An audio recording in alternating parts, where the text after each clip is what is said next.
Hello aspirants, welcome back to India for IAS. This is Manjunath Mudod.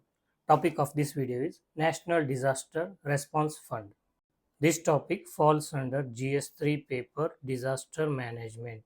GS-3 paper Disaster Management. In this video, we are going to study about why National Disaster Response Fund is in use, the extent of drought in Karnataka, drought as per the Indian Meteorological Department. What does the writ petition say? So the Karnataka government went to the Supreme Court seeking national release of funds from the National Disaster Response Fund. So then how is disaster relief deployed for Indian state by the central government? Then a brief study about National Disaster Relief Response Fund, its significance, and one prelims practice question. As we all know that Karnataka state is experiencing drought and it is also facing acute water shortages with a dry summer ahead. So in order to face this drought situation and to provide relief to the people, the state government demanded drought relief under National Disaster Response Fund. But the central government did not release the drought relief fund under NDRF. So it is pending in the union government from last 5 months.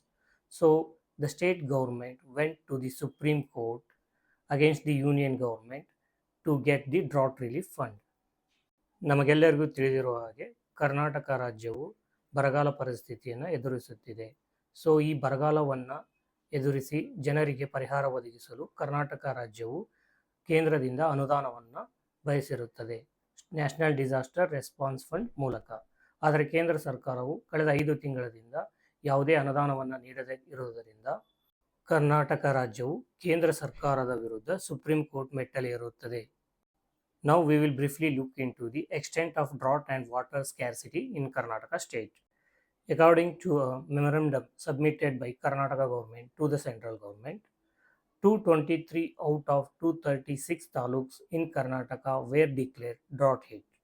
Crop loss was reported on 48 lakh hectares of cultivated land. Karnataka ಸರ್ಕಾರವು ಕೇಂದ್ರ ಸರ್ಕಾರಕ್ಕೆ ಸಲ್ಲಿಸಿದ ವರದಿಯಲ್ಲಿ ಹೇಳಿರೋ ಪ್ರಕಾರ ಕರ್ನಾಟಕದಲ್ಲಿ 223 ತಾಲೂಕುಗಳು ಬರಗಾಲ ಪರಿಸ್ಥಿತಿಯನ್ನು ಅನುಭವಿಸುತ್ತಿವೆ. ಇದರೊಂದಿಗೆ 48 ಲಕ್ಷ ಹೆಕ್ಟೇರ್ ಭೂಮಿಯಲ್ಲಿ ಬೆಳೆ ನಾಶ ಉಂಟಾಗಿರುತ್ತದೆ. So in order to address this drought and crop loss damage, Karnataka government has sought compensation from the union government under National Disaster Response Fund. Karnataka has estimated crop loss damage due to drought at rupees 35,162 crores. The state has sought rupees 18,171 crore from the central government under National Disaster Response Fund. The state government has already released rupees 628 crore as interim compensation for 33 lakh farmers in January 2024. Now we will briefly look into what is drought as defined by Indian Meteorological Department. According to IMD, a drought year is when an area experiences a rainfall deficiency of more than 10% of its long average value and more than 20% of the area is affected by drought conditions. IMD defines drought as a condition that occurs when the mean annual rainfall is less than 25% of the average rainfall. Further, IMD classifies drought into two major categories. One is moderate drought. It means when the rainfall deficiency is between 25 to 50% of the average rainfall. And the second is severe drought, which occurs when the deficiency of rainfall is more than 50%. Earlier, we have studied that the Karnataka government went to the Supreme Court against the union government in order to seek drought relief under National Disaster Response Fund. So now we will look into the details of the writ petition filed by Karnataka government. It is interesting to know that the writ petition filed by Karnataka government seeks relief under Article 32 of the Indian Constitution. Article 32 talks about a constitutional remedy for citizens who believe that their fundamental rights have been violated. This petition is against the inaction of the Union government in providing financial assistance for drought management under the Disaster Management Act 2005 and the Manual for Disaster Management. Further, the Karnataka government says that delay in acting on the interministerial central team report and deciding to release the financial assistance is illegal, arbitrary, and violation of the fundamental rights guaranteed by Article 14 and 21 of the Constitution. Now, we will briefly look into how disaster relief deployed for Indian state as per the Disaster Management Act provisions. The 2005 Disaster Management Act does not provide any specific definition of disasters, but it encompasses events, whether natural or man made, that severely disrupt people's lives beyond their coping capacity. So, such events are called as disasters as per 2005 Disaster Management Act. As per the Disaster Management Act 2005, states have state disaster relief funds where the central government contributes 75% of the funds to the state disaster relief funds and the remaining 25% is contributed by the state themselves. And for states like Himalayan states and northeastern states, central government contributes 90% of the fund and 10% is being contributed by state themselves. The total amount is decided through budgetary allocations and periodically released by the central government. Now we will look into the mechanism of getting disaster relief from the states when the state requires assistance from the center. The procedure is as follows.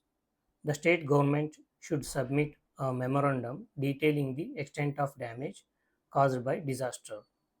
If this memorandum if acknowledged by the center, then central forms an interministerial central team which conducts on-ground inspections to assess the damage caused by the disasters.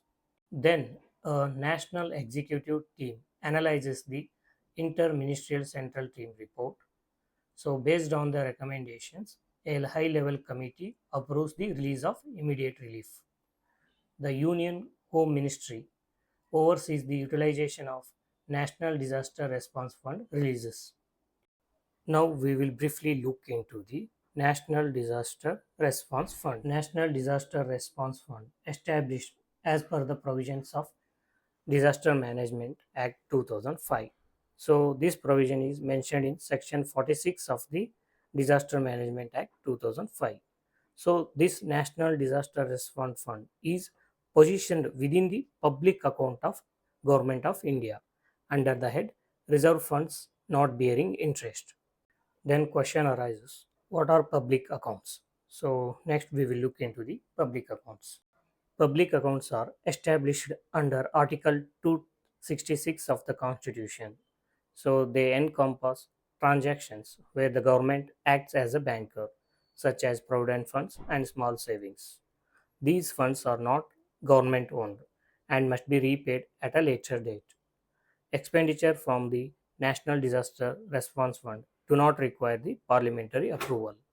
Coming to the role of National Disaster Response Fund, so it is being managed by the central government to cover expenses for emergency response, relief, and rehabilitation in the event of threatening national disaster situations.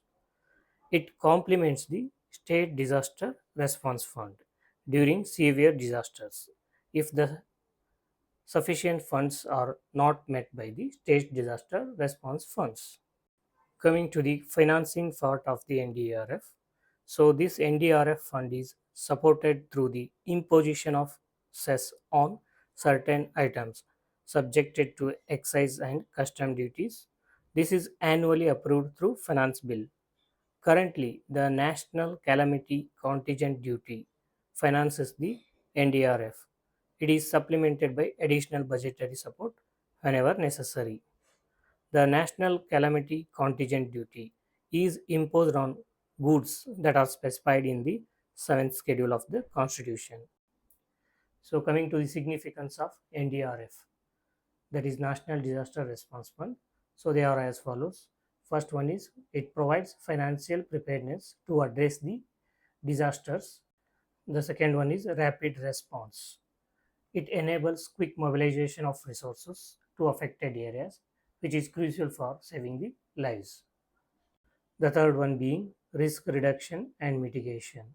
So this NDRF fund encourages proactive measures to reduce vulnerability, such as early warning systems and infrastructure resilience. The fourth one being capacity building. So this fund supports training, equipment, and infrastructure development for enhancing disaster management capabilities. The fifth one is supplementary assistance. This fund provides additional support when local resources are insufficient to cope up with the scale of the disaster. And the last one being resilience in building. So this fund supports recovery and reconstruction efforts, contributing to long-term resilience and community preparedness. So this is all about National Disaster Response Fund, why it is in use, its features, the mechanism to get assistance from the union government in the event of drought and other disasters, significance of the NDRF fund. So based on the topic that we have discussed so far, here we have provided one prelims practice question. Go through the question and comment your answer. The answer and detailed explanation for this question is available in the PDF handout. The handout is available in the Telegram channel, which you can download by joining the channel. Thank you for watching. See you in the next video. Till then, happy learning.